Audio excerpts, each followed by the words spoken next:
देवादिवंदनम दिव्यादिवंदनम आरोग्यार्थे आत्माभिवंदनम हस्ते पुष्पांजलिं आदाय ओम यज्ञेन यज्ञमय जंत देवास्तानि धर्माणि प्रथमान्यासन्न तेहनाकं महिमानः स्वचंदजत्रपूर्वी साध्याः सन्ति देवाः हरि ओम एकदन्ताय विद्महे वक्रतुंडाय धीमहि तन्नो दन्ति प्रचोदयात् हरि ओम नारायणाय विद्महे वासुदेवाय धीमहि तन्नो विष्णु प्रचोदयात् श्रीवंतिकामकुल चंपक पाटलाब्जै पुण्णांग जात करवेर रसाल पुष्पै बिल्व प्रवाल तुलसी दल मंजरे त्वां पूजयामि जगदेश्वर मे प्रसीद नाना सुगंधि पुष्पाणि यथा कालोद्भवानि च पुष्पाञ्जलिर्मया दत्त गृहाण परमेश्वर। ओम भूर्भुवः स्वः प्रार्थनापूर्वक मंत्रपुष्पाञ्जलिं समर्पयामि। श्री पुराण पुरुषोत्तमाय नमः।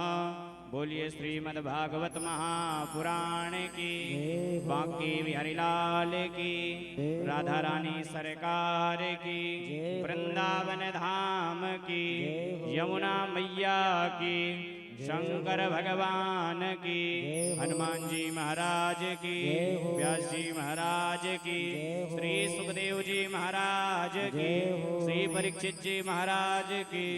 जय जय श्री राधे, जय जय श्री राधे, जय जय श्री राधे। सभी भक्तगण अपने अपने स्थान पे बैठ ही गए हैं पहले से ही, तो पुनः एक बार सभी ग्रामवासियों को सूचना देना चाहूँगा कि शीघ्र कथा पांडाल में आए और आज तृतीय दिवस की रात्रिकालीन कथा को श्रवण करके अपने मनुष्य जीवन को सार्थक बनाएं। जय श्री राधे श्याम। बोलिए बांके बिहारी लाल के जय हो।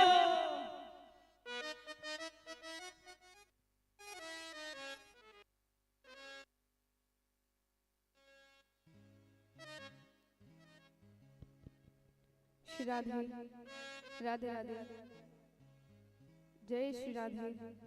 बोलिए वृंदावन बिहारी लाल की, श्री राधा रानी सरकार की जय। जय जय श्री राधे श्याम। श्री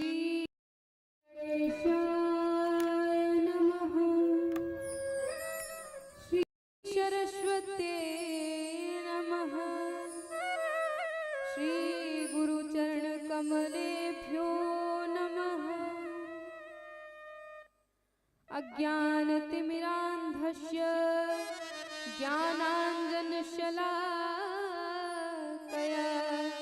चक्षुरुन्मीलितं येन तस्मै श्रीगुरुवे नमः। सब द्वारन को छोड़ के मैं आयो तेरे द्वार। हे वृषभानु की लाडली नक मेरी ओर निहार। श्री राधे मेरी स्वामिनी, मैं राधे जो को दास। जन्म जन्म मोहे दीजियो श्री वृंदावन को वास। जय जय श्री राधा रमण, जय जय नवल किशोर, जय गोपी चित चोर प्रभु, जय जय माखन चोर। जय गोपी चित चोर प्रभु, जय जय माखन चोर। बोले बाल कृष्ण भगवान की जय। परम मंगलमय परात्पर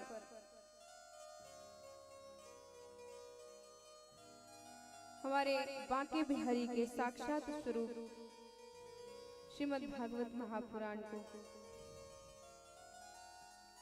हम सभी एक बार हाथ जोड़कर नमन व प्रणाम करेंगे और मधुमंगल संत समाज, विप्र समाज को मेरा प्रणाम। इस कथा के आयोजक सभी समस्त ग्रामवासी, क्षेत्रवासी, बड़े बुजुर्ग, बच्चे, श्रद्धामयी माताएं, कथा पांडाल में उपस्थित सभी लोगों को इस पावन व मंगल व्यासपीठ की ओर से आप सभी का अभिनंदन और स्वागत है। आइए कुछ क्षण भगवान नाम संकीर्तन करेंगे, उसके पश्चात कथा में प्रवेश करेंगे। बोलिए वृंदावन बिहारी लाल की जय हो। जहाँ ले चलोगे वहीं मैं चलूंगा, जहाँ ले चलोगे वहीं मैं चलूंगा, जहाँ ले चलोगे वहीं मैं चलूंगा, जहाँ ले चलोगे वहीं मैं चलूंगा, जहाँ ले चलोगे वहीं मैं चलूंगा, जहाँ नाथ रख लोगे, जहाँ नाथ रख लोगे, जहाँ नाथ रख लोगे, जहाँ नाथ रख लोगे, वहीं मैं रहूंगा, जहाँ ले चलोगे वहीं मैं चलूंगा, जहाँ ले चलोगे वहीं मैं चलूंगा।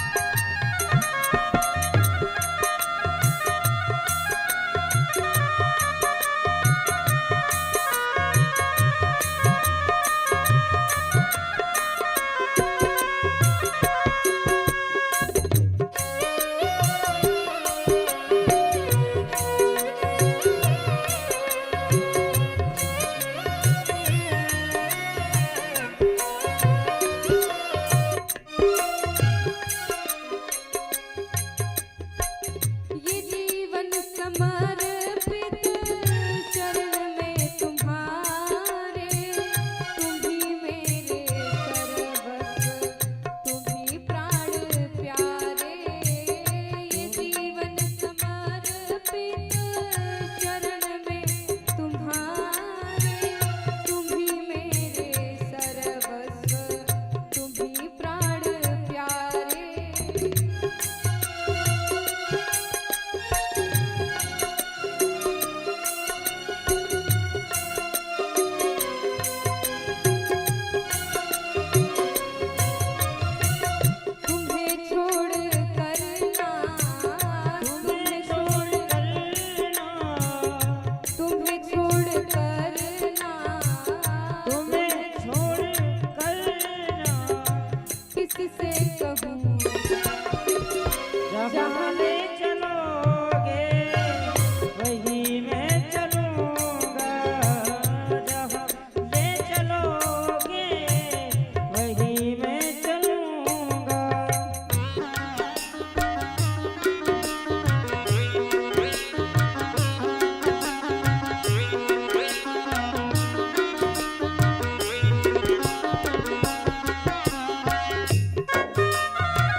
श्री राधा रानी सरकार की जय।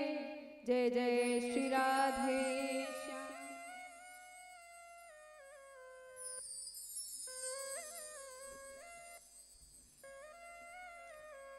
अब देखिए, आज आपने कहां तक कथा श्रवण की कि अजामिल की मुक्ति कैसे हुई। उसने अपने बेटे का नाम रखा नारायण। श्री सुखदेव जी राजन परीक्षित से नाम जप की महिमा बताते हैं कि नाम जपने से क्या होता है। नाम जप की महिमा बहुत बड़ी है। नाम जप से ही आपकी मुक्ति हो सकती है।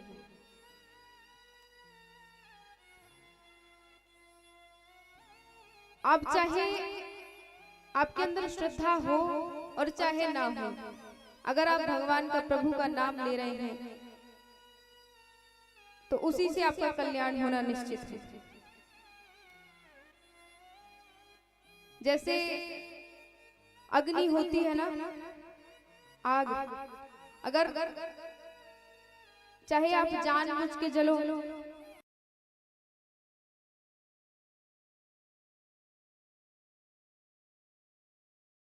जलोगे ही, लेकिन अगर गलती से हाथ पे अग्नि गिर जाए या हाथ पैर गलती से चले जाए, तब भी आग का क्या काम है? जलाना। वो आपको जलाएगा ही, चाहे आप गलती से हाथ पैर डालो और चाहे जानबूझ कर डालो। जिस प्रकार अग्नि का काम है जलाना, उसी प्रकार नाम जप का काम है, भगवान के नाम का काम है आपका कल्याण करना। चाहे आप श्रद्धा से नाम लो और चाहे बिना श्रद्धा के नाम लो। इसलिए कहा जाता है कि अगर किसी से फोन पे भी बात कर रहे हो तो फोन करते ही सामने वाले से कभी बात चालू नहीं करनी चाहिए। हमारे ब्रज में तो सबसे पहले राधे राधे बोलते हैं। अगर सामने से अगर कोई गुजर रहा है, कोई जा रहा है, आते जाते लोगों को देख रहे हैं, तब भी राधे राधे जी। प्रणाम को राम राम करिए, राधे राधे करिए, कुछ ना कुछ सामने वाले के मुंह से बुलवाना चाहिए। तो नाम जप की महिमा बताई है। उसके बाद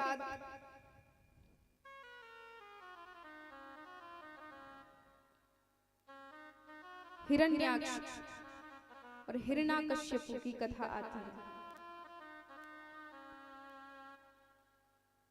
हिरण्याकश्यप दिति मैया के दोनों पुत्र थे। हिरण्याक्ष को भगवान ने मार दिया था, उसका उद्धार हो गया।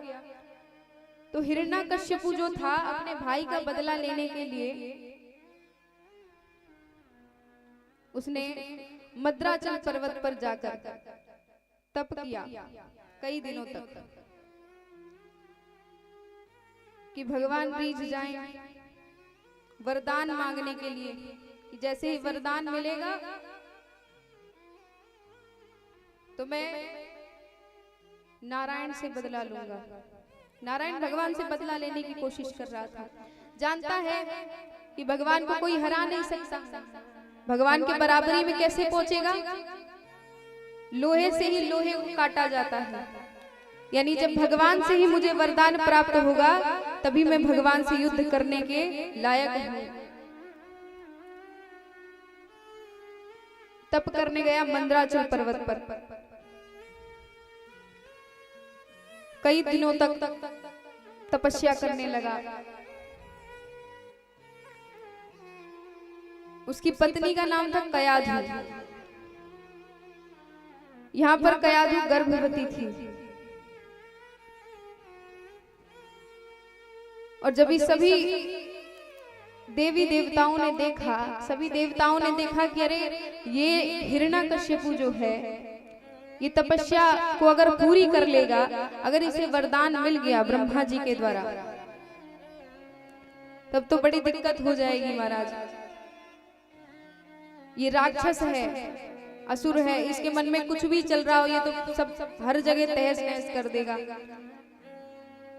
सबने सोचा, खूब विघ्न डालने का कोशिश किया, लेकिन तब भी हिरण्यकश्यप अपनी तपस्या में लीन रहा। उसकी जो पत्नी थी वो गर्भवती थी। सबने सोचा कि ये राक्षस है तो निश्चित रूप से इसकी जो पत्नी के गर्भ में बालक है वो भी राक्षस ही निकलेगा, क्यों ना उसके गर्भ को ही नष्ट कर दिया जाए। लेकिन तभी नारद जी ने सबको रोका। इंद्र आए अपहरण करने कयाधु का, कि गर्भ नष्ट हो जाएगा हिरण्यकश्यपु के बच्चे का, तो बला टलेगी, खतरा नहीं आएगा। कयाधु का अपहरण करने गए। तभी नारद जी ने समझाया कि अगर वो राक्षस है तो जरूरी नहीं है कि उसका बालक भी राक्षस हो।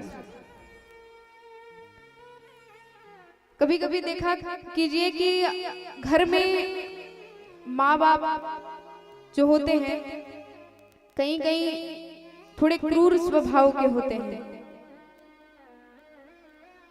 किसी से अच्छे से बात नहीं करते घर परिवार में, लेकिन जो बालक होता है वो एकदम सुशील होता है, अच्छे स्वभाव का होता है, सबसे अपनी बना के रखता है। कहीं कहीं बालक बिगड़ा हुआ होता है तो माँ बाप अच्छे होते हैं।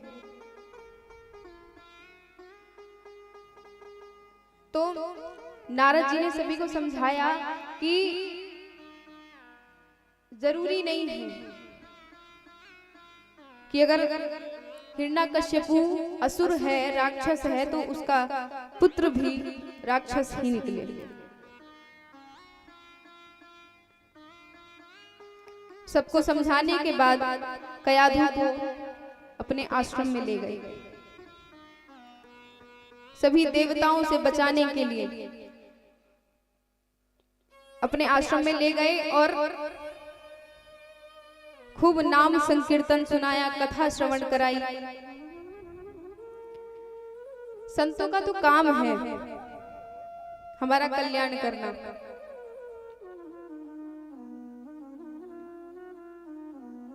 और निस्वार्थ भाव से नारद जी ने कयाधु को 7 दिन की सप्तम दिवस की कथा श्रवण कराई, खूब नाम संकीर्तन करवाया। जो गर्भ में बालक था उसने भी कथा श्रवण की सप्तम दिवस की, और खूब नाम संकीर्तन सुना। अच्छा देखिए, जो गर्भवती महिलाएं होती हैं उनको क्यों कहा जाता है कि घर से बाहर ना निकले, ज्यादा घर से बाहर क्यों ना निकले, क्यों कहा जाता है? क्योंकि घर से बाहर निकलेंगे, देखिए घर से बाहर निकलना चाहिए, ऐसा नहीं है कि नहीं निकले, लेकिन अच्छी जगह पर जाएं, अच्छे माहौल में जाएं, कथा श्रवण करने जाएं, खूब 3-4 घंटे की कथा श्रवण करें, कौन रोक रहा है? मंदिर जाएं, भगवान के कीर्तन में जाएं, अच्छी जगह पर जाना चाहिए। गर्भवती महिलाओं को तो खास करके जाना चाहिए, क्योंकि कयाधु ने सप्तम दिवस की भागवत सुनी, कथा सुनी, तभी प्रहलाद जैसे पुत्र हुए। और अगर आप लोग कथा सुनेंगे, भगवान का नाम सुनेंगे, तो बालक जो है वो भी प्रहलाद जैसा होगा महाराज। और अगर बुरे आचरण करेंगे तो राक्षस। कहीं ऐसी जगह ना जाएं कि बालक पर परेशानी हो। अब दिन भर आजकल तो कोई छोटा सा बालक हो, 15 दिन का भी हो, रो रहा है महाराज खूब, 15-20 दिन का, खूब दूध पिलाओ नहीं चुप होगा, खिलौना दे दो नहीं चुप होगा, लेकिन अगर फोन पकड़ा दो, फोन में कार्टून लगा के दे दो, तुरंत शांत हो जाएगा। क्यों? क्योंकि वो भी बोलेगा भैया हमने अपनी माता जी को देखा है दिन भर फोन चलाते हुए, गर्भ में से ही फोन की आवाज सुनते हुए आए हैं, माता जी को देखते आए हैं। तो मैयाओ, फोन जो गर्भवती महिलाएं हैं उनसे खास करके निवेदन है कि अपने बालक की भलाई चाहती हो तो कथा श्रवण करने आओ, भगवान का नाम जपो, कीर्तन करो।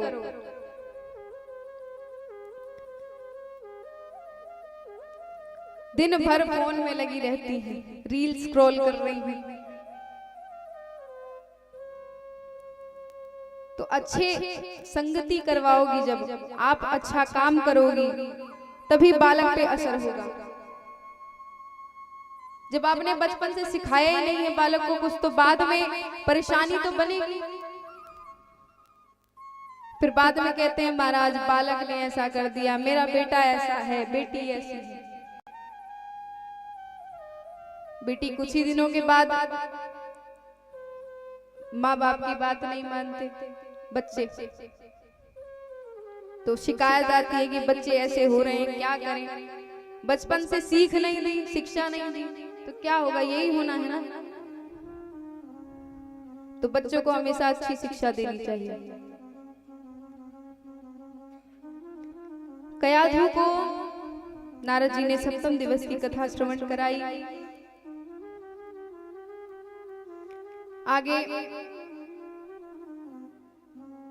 हिरण्यकश्यपु की जब तपस्या पूरी हुई, ब्रह्मा जी आए, प्रकट हो गए, और ब्रह्मा जी ने कहा कि मैं तुम्हारी तपस्या से प्रसन्न हूं, बताओ क्या चाहिए, वरदान मांगो कुछ। बोले ब्रह्मा जी कुछ नहीं चाहिए, हे प्रभु बस इतना दे दीजिए कि मैं अमर हो जाऊं, कभी मरूं ही ना, हमेशा हमेशा के लिए अमर हो जाऊं, कभी मेरी मृत्यु ना हो।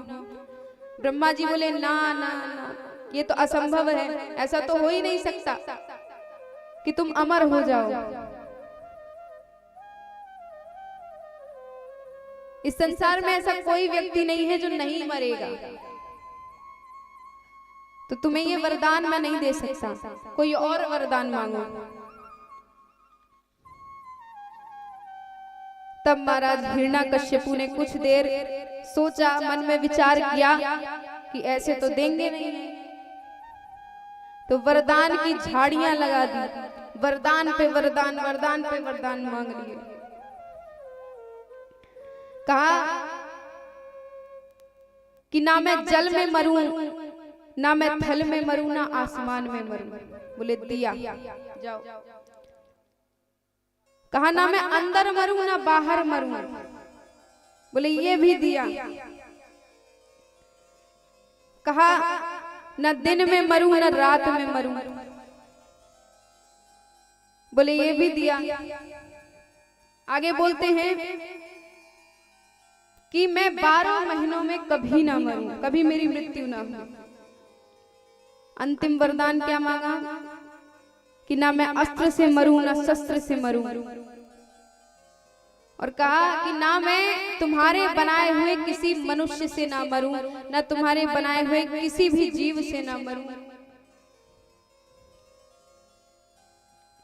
ब्रह्मा जी ने कहा चल ये भी दिया, चले गए वहां से। अब हिरण्यकश्यपु वरदान लेकर के लौट करके आया और देखा कि उसके बड़ा प्यारा पुत्र हुआ है जिसका नाम है प्रहलाद। बोलिए प्रहलाद जी महाराज की जय। नाम है प्रहलाद। बड़े अनन्य भक्त हुए भगवान के।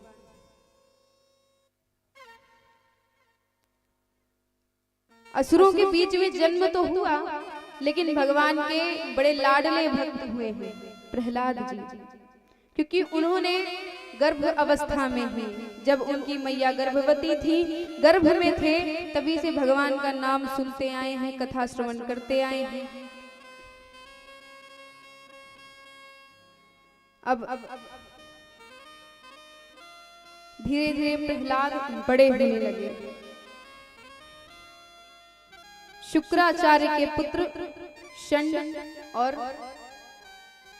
अमर दो पुत्र हैं,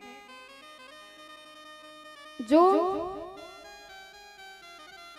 जिनके गुरुकुल में प्रहलाद जी का हिरण्यकश्यपु ने दाखिला करवाया पढ़ाने के लिए। दैत्यों के शिक्षक हैं, दैत्यों को पढ़ाते हैं, दैत्य बालकों को। ऐसे गुरुकुल में दाखिला करवाया प्रहलाद जी का हिरण्यकश्यपु ने, कि जो दैत्यों की शिक्षा है, यानी जो असुरों की शिक्षा होती है, वो प्रहलाद जी को मिले, प्रहलाद जी को कराने के लिए। अब महाराज प्रहलाद जी का दाखिला तो हो गया,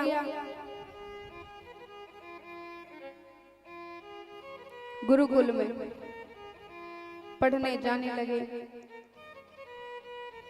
दैत्य बालकों के संग उनकी बनती नहीं थी, अकेले अकेले रहते थे। सभी दैत्य बालक खेलते तो वो अकेले बैठ करके नाम जप करते थे, हमेशा कीर्तन करते रहते थे। और गोस्वामी जी कहते हैं, जब जब होय धर्म की हानि, जब जब होय धर्म की हानि, जब जब होय धर्म की हानि, बाढ़ असुर अधम अभिमानी, बाढ़ असुर अधम अभिमानी, तब तब प्रभु विविध शरीरा, तब तब प्रभु विविध शरीरा, हरहि कृपानिधि संजन पीरा, हरहि कृपानिधि संजन पीरा। श्री राम जय राम, जय जय राम।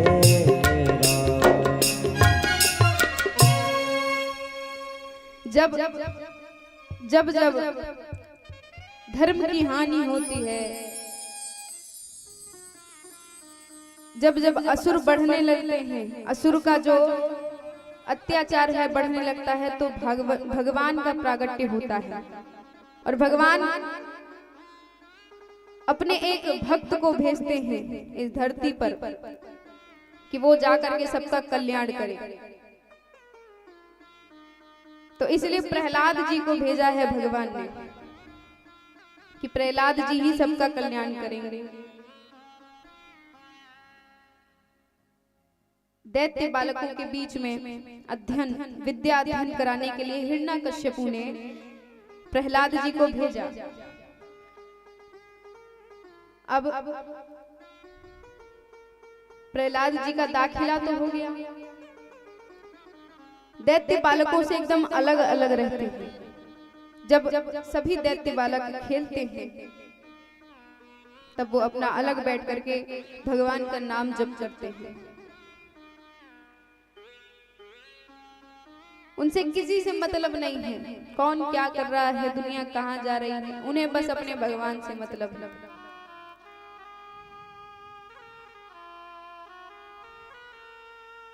और जब दैत्य बालक उनसे कहते कि चलो खेलो, चलो खेलते हैं, तो वो खेलने नहीं जाते थे, कीर्तन करते रहते थे। तत्साधु मन्ये सुरवर्य देहिना, सदा समुद्विग्न धियामसद्ग्रहा, हित्वात्मपातं ग्रहमन्धुकूपम् वनं गतो यद्धरिमाश्रयेत। उन्हें ग्रह यानी घर एकदम अंधकूप की तरह लगता है, अंधेरा अंधेरा लगता है। जहां भगवान ना हो उन्हें ऐसी कोई बात नहीं सुहाती जो भगवान की ना हो। भगवान के बिना सब कुछ फीका लगता है।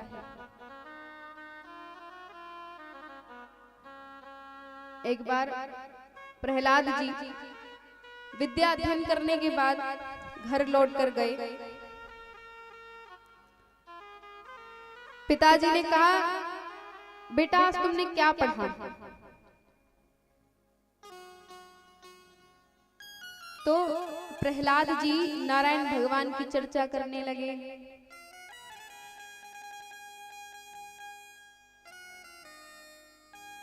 उसके बाद हिरण्यकश्यपु बड़ा क्रोधित हो गया। संडामर्ग गुरुजी के पास गया और कहा कि आप क्या पढ़ाते हैं? यही पढ़ाते हैं? ये आकर के भगवान की चर्चा कर रहा है, उस नारायण की चर्चा कर रहा है मेरे सामने। मैं यहाँ पर दैत्यों की विद्या अध्ययन के लिए तुम्हें यहाँ पर भेजता हूँ अपने बालक को, तो आप ये क्या पढ़ा रहे हैं? ये सीखता क्या है यहाँ पर? क्रोधित होकर के फिर दोबारा गया घर। अगले दिन फिर से प्रहलाद जी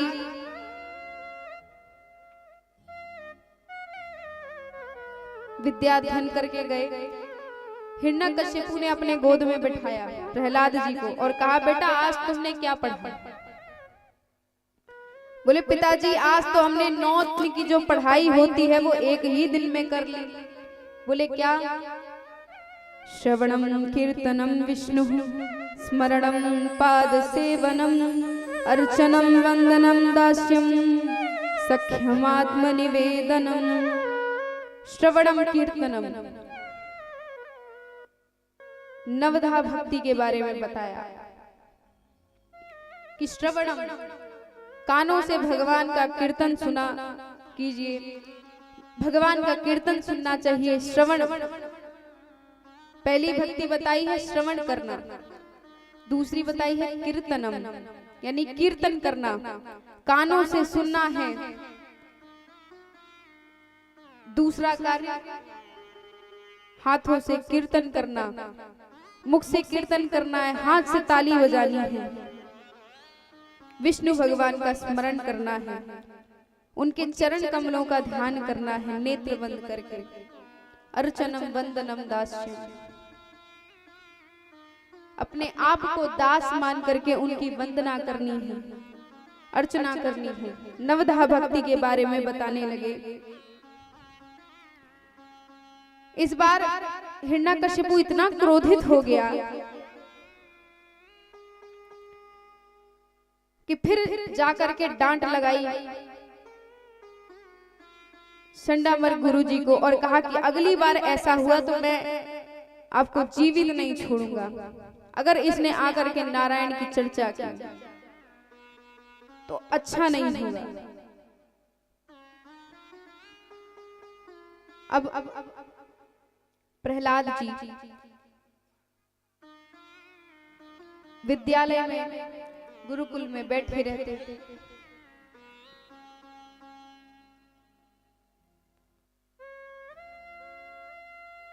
और सभी दैत्य बालक देख रहे थे प्रहलाद जी को। प्रहलाद जी बैठे बैठे कीर्तन कर रहे हैं। संडामर्ग गुरुजी कहीं पर गए थे। सभी दैत्य बालक अकेले थे घर में, सभी दैत्य बालक अकेले थे विद्यालय में गुरुकुल में, और प्रहलाद जी भी वहीं पे थे। प्रहलाद जी बैठकर कीर्तन कर रहे हैं। जब उन्होंने देखा कोई नहीं है, सभी दैत्य बालकों ने बोला कि चलो कुछ खेल खेलते हैं। प्रहलाद जी ने कहा चलो, और प्रहलाद जी लेकर के गए सभी दैत्य बालकों को और जाकर के कीर्तन करने लगे।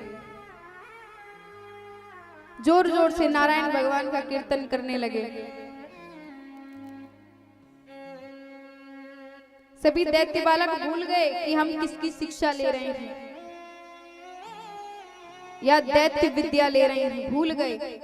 और प्रहलाद जी को स्पर्श एक एक व्यक्ति एक एक बालक जैसे ही करता गया, वैसे ही सभी बालक जो दैत्य बालक थे वो भी भगवान के कीर्तन में नृत्य करने लगे। संडामल गुरु जी को आवाज आई, दोनों लोग आए विद्यालय में, उन्होंने देखा कि क्या चल रहा है, कौन कीर्तन कर रहा है। पास में आकर के देखे कि देखे तो जरा कौन कीर्तन कौन कर रहा है। जब आकर के देखा उन्होंने तो प्रहलाद जी कीर्तन कर रहे थे।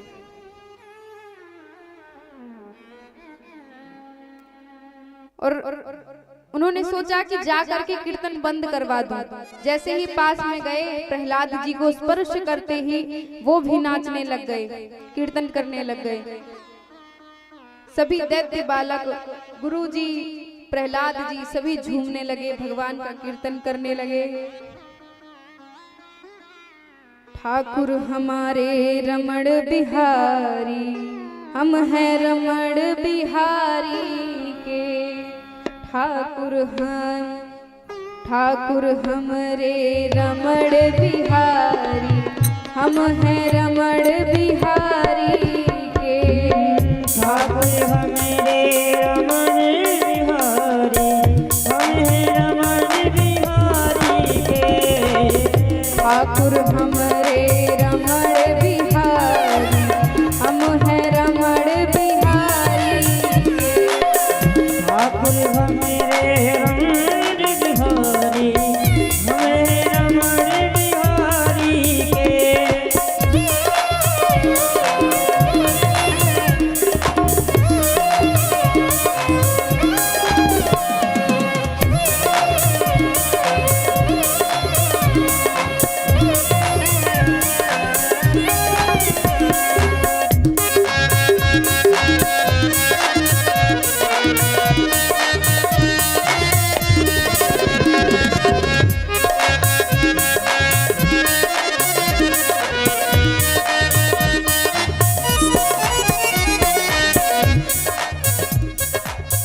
साधु सेवा परम हमारा, साधु सेवा परम हमारा, काम न दुनियादारी। साधु सेवा परम हमारा, काम न दुनियादारी से। भला कहो चाहे बुरा कहो, भला कहो चाहे बुरा कहो, अब हो गए रमण बिहारी के।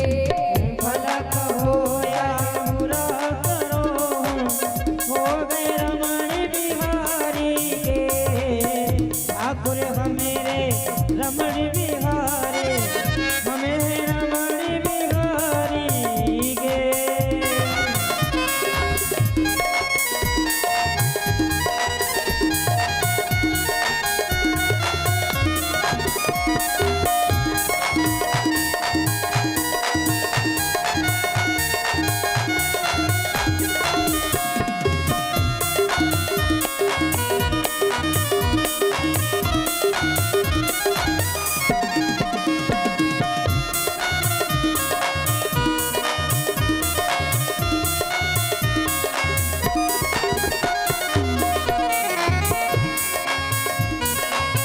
ठाकुर हमरे रमण बिहारी, हम हैं रमण बिहारी के।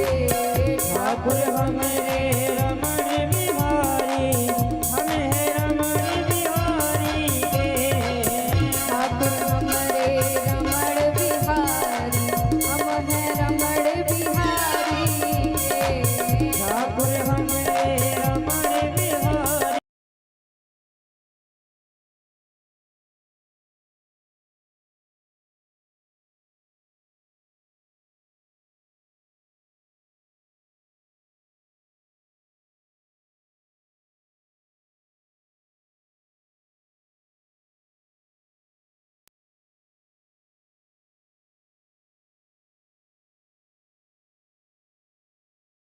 ठाकुर हमरे रमण बिहारी, हम हैं रमण बिहारी के। ठाकुर हमरे रमण बिहारी, हम हैं रमण बिहारी के। बोलिए श्री वृंदावन बिहारी लाल की जय, श्री राधा रमण लाल की जय हो। अब महाराज आगे प्रहलाद जी सभी को सिखाते हैं कीर्तन करना। सभी नाचने लगे प्रहलाद जी के साथ साथ। प्रहलाद जी को जो स्पर्श करता वो नाचने लग जाता। कुछ क्षण के लिए तो हिरण्यकश्यपु आया था, उसने कहा देखूं आज बड़ी देर हो गई प्रहलाद जी आए नहीं। कहा प्रहलाद आया नहीं, बड़ा देर हो गया। गया विद्यालय में देखने के लिए, जाकर के देखा कि सभी झूम रहे हैं।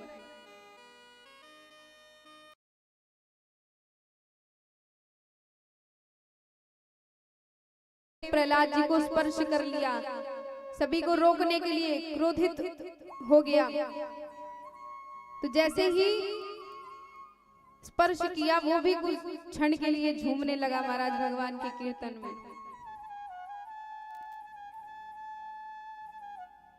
प्रहलाद जी सबको क्या सिखाते हैं? जो एक भगवान का भक्त होता है ना, उसका एक ही काम होता है जीवन में, उसका एक ही लक्ष्य होता है, इसके अतिरिक्त और कोई लक्ष्य नहीं होता। भगवान का जो भक्त है, वैष्णव है, उसका एक लक्ष्य क्या है कि अपने साथ सभी के मुख से कीर्तन करवाना। अगर वो खुद भक्ति कर रहा है तो अपने साथ सभी को समेटेगा कि आप सभी भक्ति करो।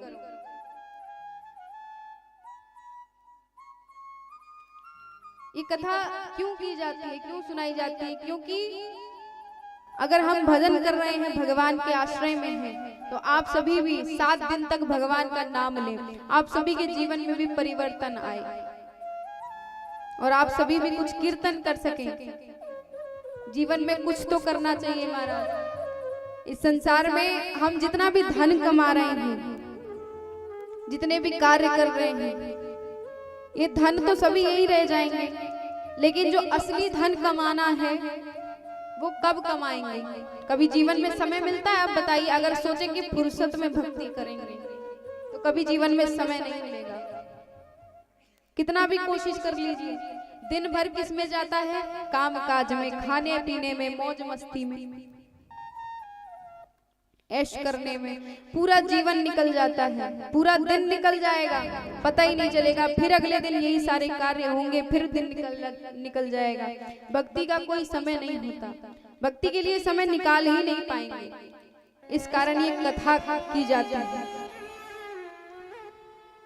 कि हमारे माध्यम से कुछ दिन, वैसे तो हमेशा ही कहा जाता है कि हमेशा भगवान का नाम लो, लेकिन अगर नहीं ले रहे हो महाराज तो सप्तम दिवस की जो भागवत होती है उसमें आपको आपके मुख से कुछ भगवान का नाम निकले, इसलिए कहा जाता है कीर्तन करो।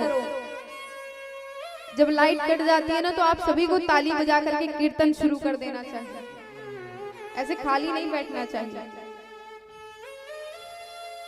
और प्रहलाद जी का काम था, भगवान के अनन्य भक्त थे, उनका ये काम था कि सबको अपने साथ जोड़ना और सबके मुख से कीर्तन करवाना। भगवान को, भगवान कौन है, भगवान को, भगवान की पहचान कराना। सभी से कहते हैं हरि का भजन करो, हरि है हमारा, हरि का भजन करो, हरि है। सभी को कीर्तन करवाते हैं, सभी को कीर्तन करना सिखाते। तो एक भक्त का यही काम होता है कि सबको भगवान के साथ जोड़े। भगवान हमारे हैं,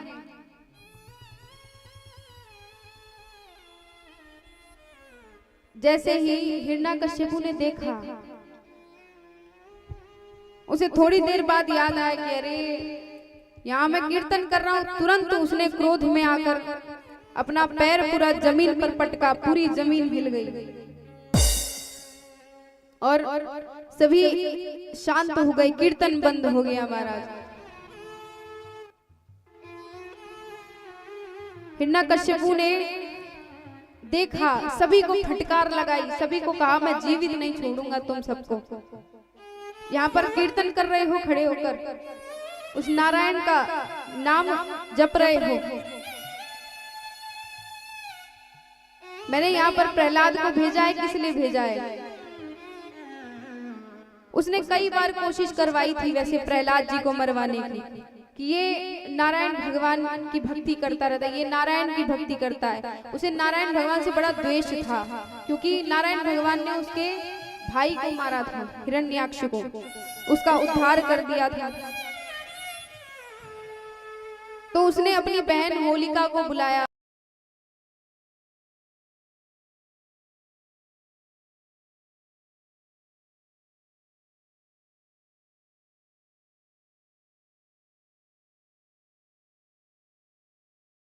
होलिका को एक सूर्य भगवान से एक वरदान में एक चुनरी मिली थी कि उस चुनरी को अगर ओढ़ करके बैठ जाएगी तो वो कभी जलेगी नहीं, आग से कभी उसे कोई हानि नहीं पहुंचेगी। लेकर के बैठ गए प्रहलाद जी को मारने के लिए, चुनरी ओढ़ ली और प्रहलाद जी जैसे ही बैठे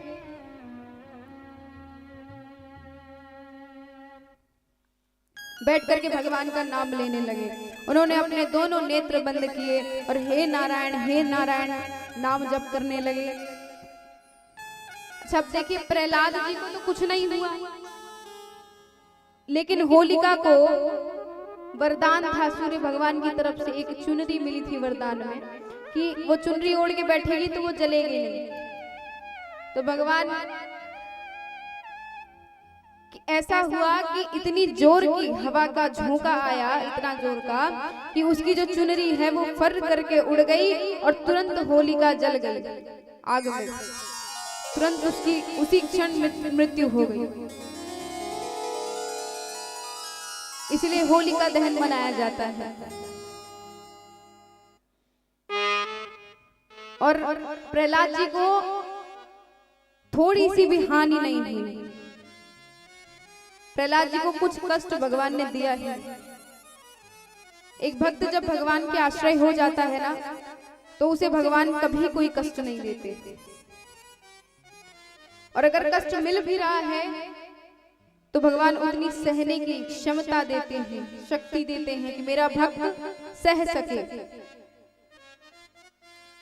प्रहलाद जी, ये तो महाराज बहाने होते हैं कि परिवार में क्या करें, सब लहसुन प्याज खाते हैं, सभी गलत बोलते हैं एक दूसरे से, कैसे भक्ति करें।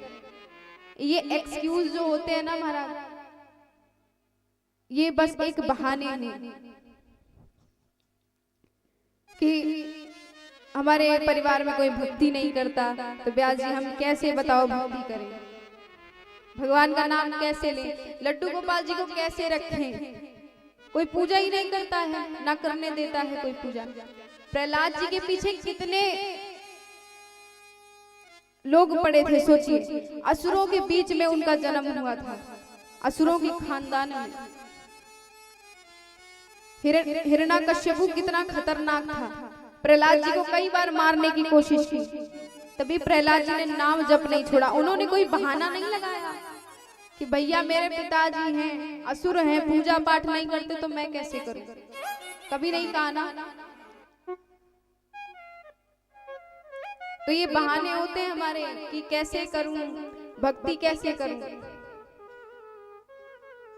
प्रहलाद जी को कई बार मारने की कोशिश की, कभी हाथी से कुचलवाया, तब भी प्रहलाद जी के प्राण बच गए। भगवान रक्षा कर रहे हैं, क्योंकि कभी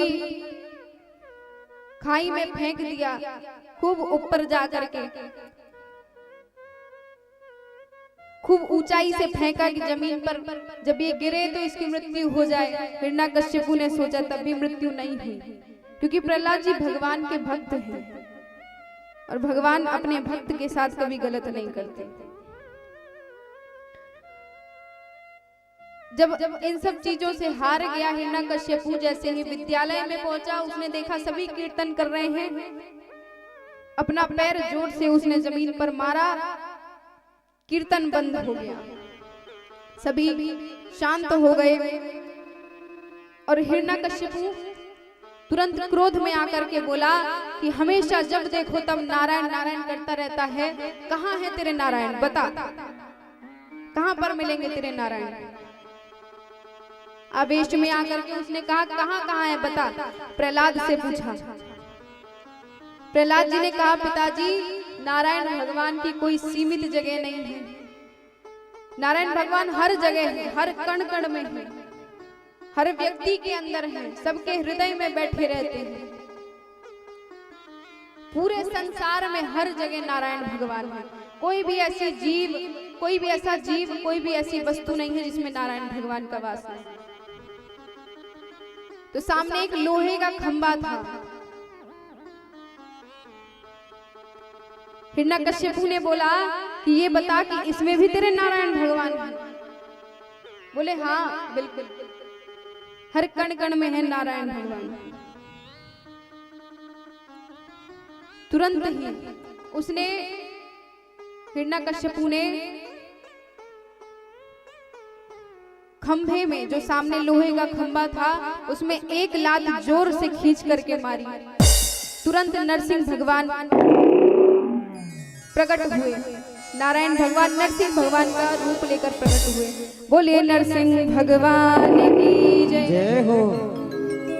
तुरंत प्रकट हो गए, हिरण्यकश्यपु को खींच कर लेकर के आए।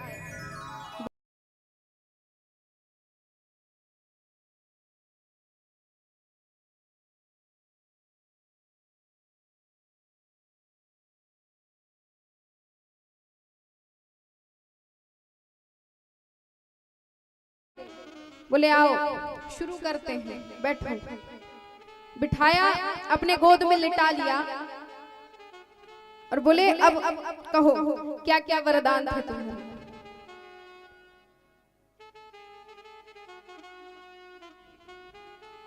बोले कि क्या क्या बोलना है। हिरण्यकश्यपु बोला कि पहला मेरा वरदान था कि ना जल में मरूं ना थल में मरूं ना आकाश में मरूं।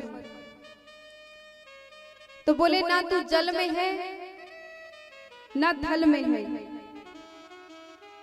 इस समय तू मेरे गोद में है। कहाँ है? गोद में। ना तो तू पृथ्वी पर है और ना तो तू आकाश में है, ना जमीन पर है और ना जल में है, तू मेरे गोद में लेटा हुआ है। दूसरा वरदान लिया था ना अंदर मरूं ना बाहर मरूं।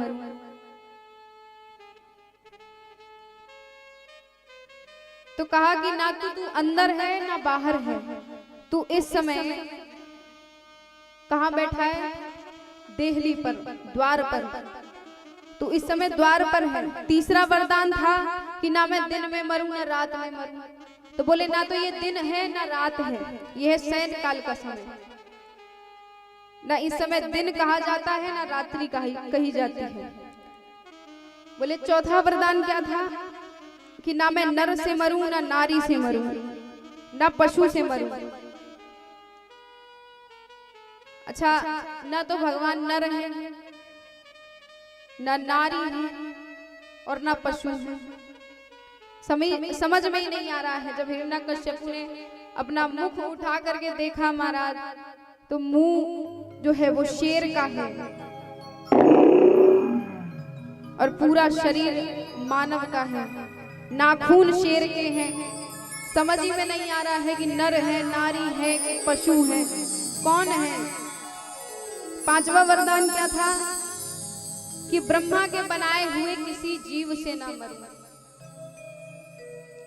बोले ब्रह्मा जी थोड़ी बनाएंगे मुझे, मैंने खुद जिसे बनाया है वो क्या मुझे बनाएंगे। बोले अगला वरदान क्या था तेरा। हिरण्यकशिपु बड़े जोश में बोला कि अगला वरदान था कि मैं 12 महीने में कभी ना मरूं। तो 12 महीने नरसिंह भगवान बोले कि तेरे लिए स्पेशली मैं अधिक मास बनवाया है, अधिक मास प्रकट किया है। तेरे लिए मैं प्रकट हुआ हूं अधिक मास लेकर, जो 3 साल में एक बार आता है, जिसे बोलते हैं 13वां महीना, उसे कहते हैं अधिक मास। इस समय अधिक मास चल रहा है, 12 महीने नहीं चल रहे। और तुरंत भगवान ने अपनी गोद में लिटाकर हिरण्यकश्यपु को अपने नाखूनों से चीर दिया और उसका गोविंदाय नमो नमः हो गया। अब जैसे ही उसका उद्धार हुआ, प्रहलाद जी को बुलाया भगवान ने और बड़े लाड़ प्यार से अपने गोद में बिठाया और अपने जिह्वा से चाटने लगे। प्रहलाद जी को लाड़ प्यार करते हैं। तो प्रहलाद जी से कहा कि बेटा तुझे क्या चाहिए, तू क्या चाहता है। बोले भगवान मैं कुछ नहीं चाहता, बस मेरे पिताजी की मुक्ति करवा दो, मेरे पिताजी को नरक मत जाने देना। बोले देख ये तेरी इच्छा जरूर पूरी होगी। ऊपर देख तेरे पिताजी गोलोक धाम जा रहे हैं। जब प्रहलाद जी ने ऊपर देखा तो पिताजी जो थे वो गोलोक धाम पधार रहे थे। तभी देख करके भगवान से कहा वाह क्या बात है, बड़ी कृपा की भगवान आपने। नरसिंह भगवान ने कहा कि और वरदान क्या चाहिए, कुछ वरदान मांग, तेरी भक्ति से मैं बड़ा प्रसन्न हूं। बोले मैं क्या मांगू ये बताइए। आपने ब्रह्मा जी को कभी अपने गोद में बिठाया? बोले नहीं। किसी देवता को गोद में बिठाया, इंद्र को बिठाया? बोले नहीं। तो बोले कि जब देवताओं को जो सुख प्राप्त नहीं हुआ वो मुझे सुख प्राप्त हुआ है। आपका प्यार मिल रहा है, आपकी गोद में मैं बैठा हूं, इससे बड़ा और क्या चाहिए, इससे बड़ा सुख और कोई हो ही नहीं सकता। प्रहलाद पर भगवान ने कृपा की, वहां से चले गए। आगे 24 नरकों का वर्णन आता है। उसके बाद समुद्र मंथन की कथा श्री सुखदेव जी राजन परीक्षित को श्रवण कराते हैं कि देवता और राक्षस आपस में युद्ध करने लगे, लड़ने लगे। तो भगवान ने कहा कि समुद्र मंथन कर लो, युद्ध से अच्छा है कि समुद्र मंथन हो जाए। अब समुद्र मंथन के लिए मंदराचल पर्वत को रई बना लिया गया और समुद्र में डाल दिया।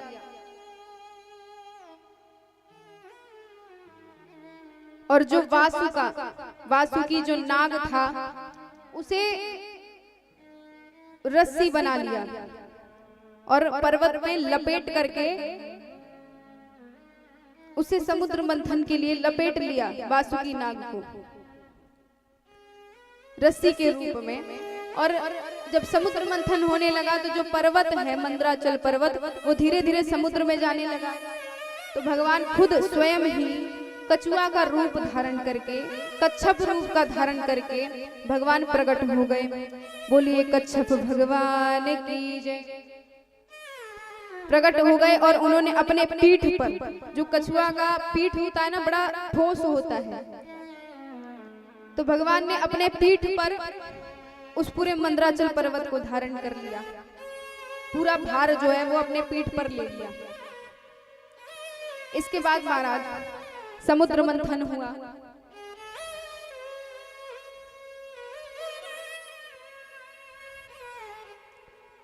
समुद्र मंथन में 14 रत्न निकले। जो नाग लपेटा गया था, वासुकी नाग, मुख की तरफ पहले देवता थे और पूंछ की तरफ कौन था? राक्षस। राक्षसों ने ध्यान दिया, कहा कि अरे ये हम क्या बड़े बाप के बेटे नहीं हैं कि हमें पूंछ की तरफ ढकेल दिया और खुद चले गए मुख की तरफ? ये कौन सी बात होती है? बड़े आवेश में आए और देवताओं से कहा कि हमें मुख की तरफ जाना है। जो नाग था उसके मुख की तरफ जाना है और तुम जाओ पीछे। सभी देवता बोले कोई बात नहीं, पूंछ की तरफ चले गए। पूंछ पकड़ ली देवताओं ने और राक्षसों ने पकड़ लिया मुख सर्प का। जो नाग था उसका मुख पकड़ लिया और महाराज जो नाग के अंदर से जो विष निकला, गर्म हवा निकली, उससे सारे राक्षस, सारे असुर काले हो गए। गर्म हवा से नाग के जो जहरीला हवा निकला उससे पूरे असुर जो हैं काले काले दिखने लगे, गोरे से काले हो गए। महाराज बोले इससे बढ़िया तो छोटे ही बाप के रह लेते। बोले बड़े बाप से बनने से अच्छा छोटे ही बाप के रह लेते और पूंछ की तरफ ही हम थोड़ा सा संतोष कर लेते तो आज ये ना दिन देखना पड़ता। आगे 14 रत्न निकले समुद्र मंथन में। 14 रत्नों में सबसे पहले निकला विष। तो विष निकला, विष का क्या किया जाए? शंकर भगवान को बुलाया गया और शंकर भगवान को विष पान करने के लिए कह दिया गया कि आप इस विष को पान करिए।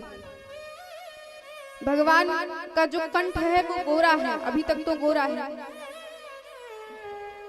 उन्होंने विष का पान कर लिया। तो विष का पान करने के विष के प्रभाव से उनका जो कंठ है, गला, वो नीला पड़ गया। बोलिए नीलकंठ भगवान की जय। तभी से भगवान का नाम, शंकर भगवान का नाम नीलकंठ पड़ गया। आगे 14 रत्नों के बाद कि तब निज तल पर उठा और किया हलाहल पान। उसी समय शंकर हुए नीलकंठ भगवान। उसी समय भगवान का नाम नीलकंठ पड़ गया। आगे लक्ष्मी जी निकली। लक्ष्मी जी ने नारायण भगवान को वरमाला डाली और नारायण भगवान की हो गई। उसके बाद अप्सराएं निकली। अप्सराओं को स्वर्ग भेज दिया गया और आगे चंद्रमा निकले। तो चंद्रमा को शिव जी को दे दिया गया। शिव जी ने अपने मस्तक पर धारण कर लिया चंद्रमा। उसके बाद उच्च श्रवा घोड़ा निकला। तो घोड़े को राजा बलि को सौंप दिया गया, राजा बलि को दे दिया गया। और अश्वमेध, उसके बाद ऐरावत हाथी निकली। हाथी किसे दे दिया गया? इंद्र को, जिसमें 10,000 हाथियों का बल है। इंद्र को पकड़ा दिया महाराज। उसके बाद मदिरा निकला। जब समुद्र मंथन में मदिरा निकला तो राक्षसों ने कहा कि ये तो हमारे लायक है, हमें चाहिए मदिरा। भगवान ने कहा तुम्हारे लिए ही है, ये ले जाओ। मदिरा दे दिया राक्षसों को। राक्षसों ने पान कर लिया। अब आगे स्वयं धन्वंतरी भगवान कुंभ यानी कलश, अमृत का कलश लेकर प्रकट हुए। स्वयं नारायण भगवान धन्वंतरी का रूप धारण करके कुंभ लेकर के प्रकट हुए। कुंभ यानी कलश, जो अमृत का कलश होता है। देवताओं में और राक्षसों में जोर की लड़ाई हो गई कि अमृत कौन पिएगा। अमृत पीने से हमेशा हमेशा के लिए अमर होने के लिए देवता भी एक तरफ सोच रहे हैं, एक तरफ राक्षसों में लड़ाई हो गई। सभी आपस में लड़ने लगे। तभी गरुड़ देव, जो भगवान की सवारी है, उन्हें कलश दिया गया कि जाओ और इस कलश को कहीं छुपा दो कि कोई देख ना सके। वो जैसे ही कलश लेके जाने लगे तो 4 जगह जो है अमृत छलक गया।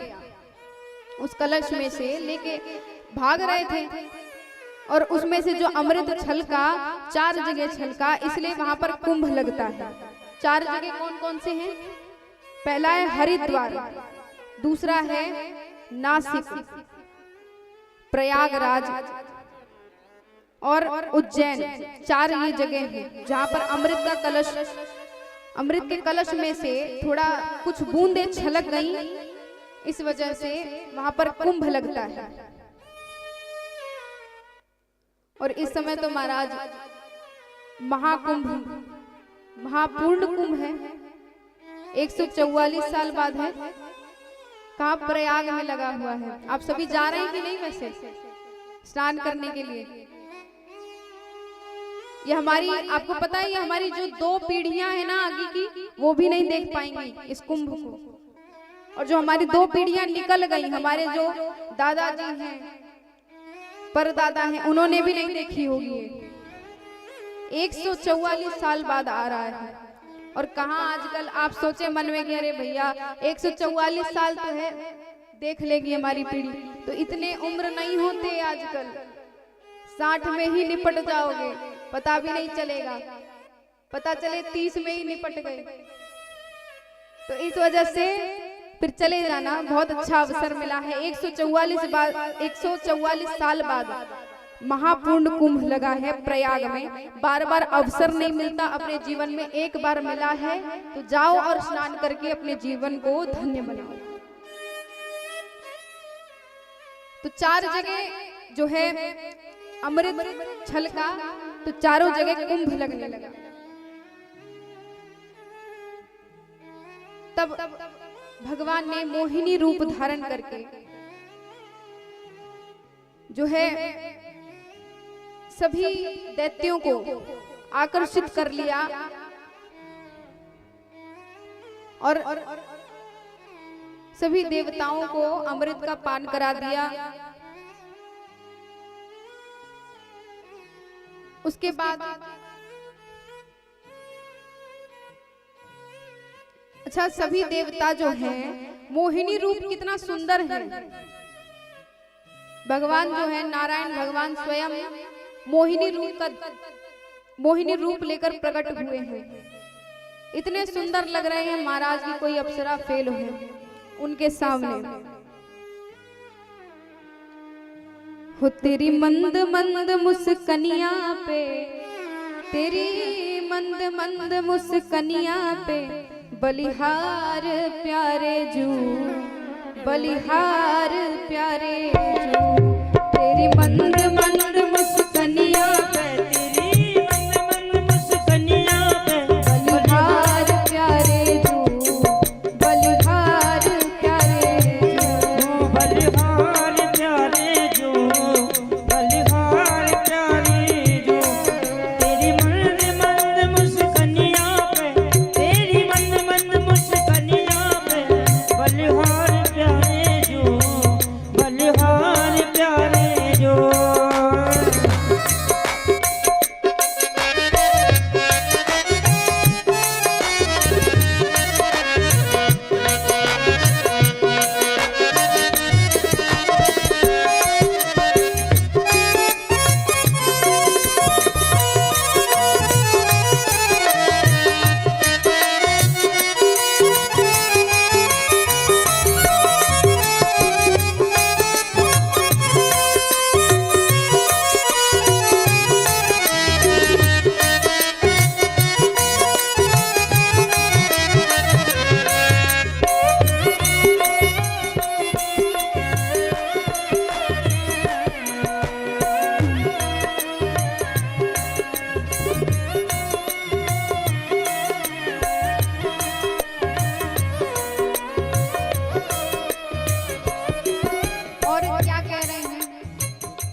तेरे बाल बड़े घुंघराले बादल सो काले काले तेरे बाल बड़े घुंघराले बादल तो काले काले तेरे बाल बड़े घुंघराले बादल सो काले काले तेरे बाल बड़े घुंघराले बादल तो काले काले तेरी मोर मुकुट लटकनिया तेरी मोर मुकुट लटकनिया पे बलिहार प्यारे बलिहार प्यारे तेरी मंद मंद मुस्कनिया पे तेरी मंद मंद मुस्कनिया पे बलिहार प्यारे जो बलिहार प्यारे जो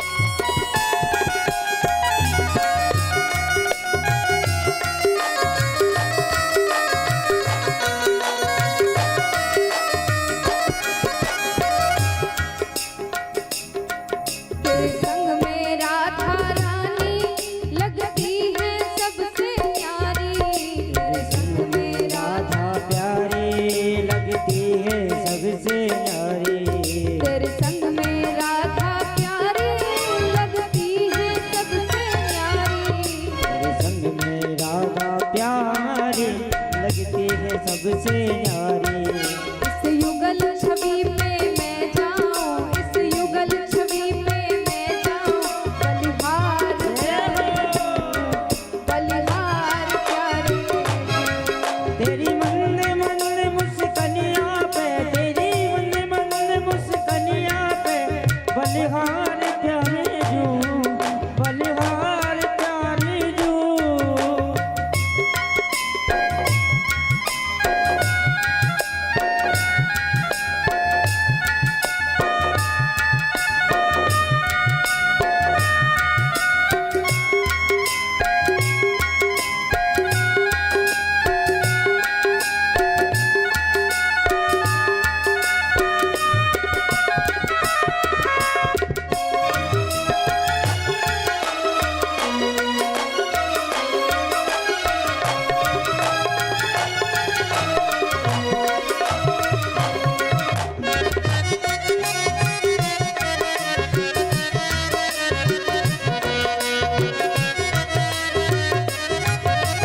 तेरी चाल जब मत वाली लगती है प्यारी प्यारी तेरी चाल जब मत वाली लगती है प्यारी प्यारी तेरी चाल जब मत वाली लगती है प्यारी प्यारी तेरी चाल जब मत वाली लगती है प्यारी प्यारी तेरी पायल की झनकरिया तेरी पायल की झनकरिया बलिहार प्यारे तू बलिहार प्यारे तेरी मंद मंद मुस्कनिया पे तेरी मंद मंद मुस्कनिया पे बलिहार प्यारे जो बलिहार प्यारे जो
बोलिए वृंदावन बिहारी लाल की जय, बोलिए नारायण भगवान की जय।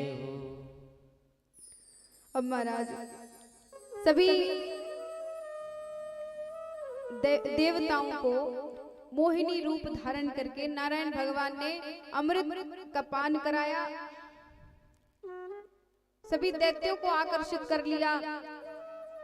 भगवान का स्वरूप इतना सुंदर लग रहा है, घुंघराले बाल हैं,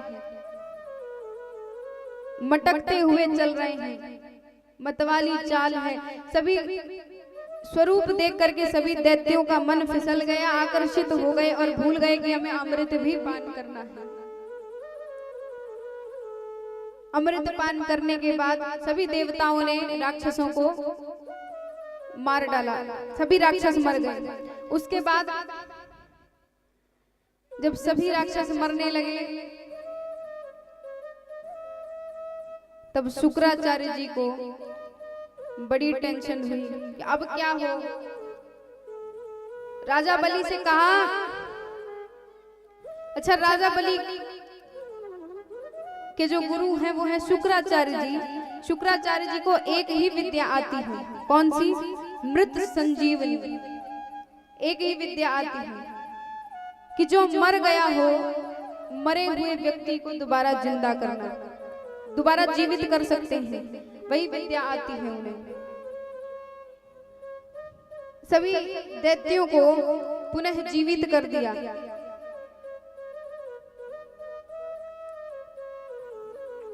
तभी अदिति मैया घबराई।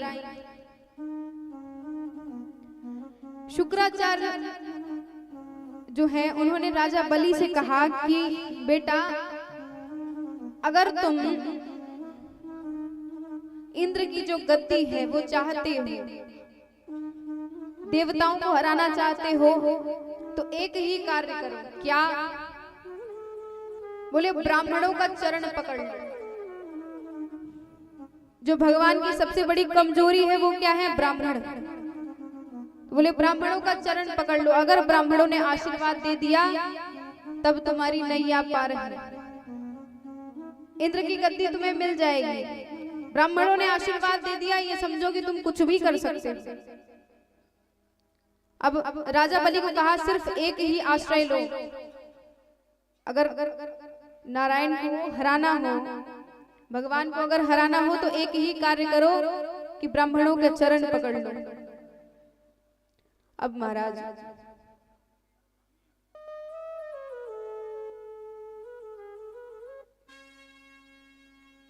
शुक्राचार्य जी ने समझाया राजा बलि को। राजा बलि ने जैसा गुरु जी ने कहा था बिल्कुल वैसा ही किया और ब्राह्मणों का चरण